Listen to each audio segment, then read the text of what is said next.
বাবা কি ব্যাপার, কি হয়েছে? ফ্যামিলিতে এমন কিছু ঘটছে যা আমার নলেজে নেই। আমি তোকে কিছু প্রশ্ন করব, তুই ঠিক ঠিক উত্তর দিবি। বাবা এমন কি হয়েছে যে তুমি এরকম সিরিয়াস হয়ে গেলে? আগে তুই বল, তুই আমার কাছে কিছুই লুকাবি না। ওকে, আই প্রমিস। আইনানের সাথে কি ওর বসের কোনো সম্পর্ক আছে? কে তোমাকে কি বলেছে বলো তো?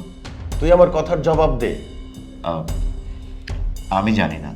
কয়েকদিন আগে আইনানের সাথে শাসার ঝগড়া হয়েছিল, তার মানে তো ঘটনা সত্যি। বাবা তোমার ধারণা তো ভুলও হতে পারে, কিন্তু কে তোমার মাথায় এসব ঢোকালো?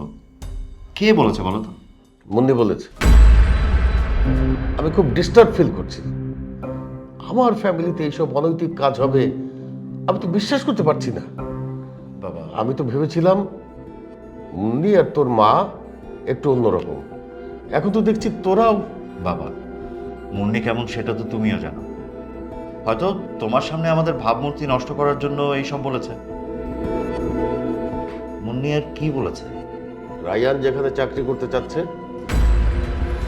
ওই বস নাকি একজন মহিলা এবং বিবাহিতা, তার সঙ্গে নাকি রায়ানের অ্যাফেয়ার আছে। মুন্নি এগুলো জানলো কিভাবে? ও, তার মানে ঘটনা সত্যি? কোনো অ্যাফেয়ার আছে কিনা জানি না, তবে একটা ভালো রিলেশনশিপ আছে। আর মহিলা রায়ানকে অসম্ভব বিশ্বাস করে, সে কারণে তো তার কোম্পানিতে ওকে জব দিতে চায়। আমি তো তোকে খোঁজ নিতে বলেছিলাম, তুই এখনো ঘটনার সত্যতা যাচাই করতে পারিসনি।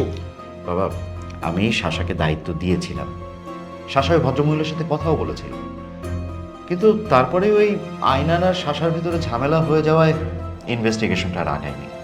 তুই আজই আইনান এবং রায়ানের সঙ্গে বসবি, ওদের সাথে আলাদা কথা বলবি, তারপরে কি হয় আমাকে জানাবি, আমি ডিসিশন নেব। আমার ছেলেরা অনৈতিক কাজ করবে এটা আমি কখনোই মেনে দেবো না। বাবা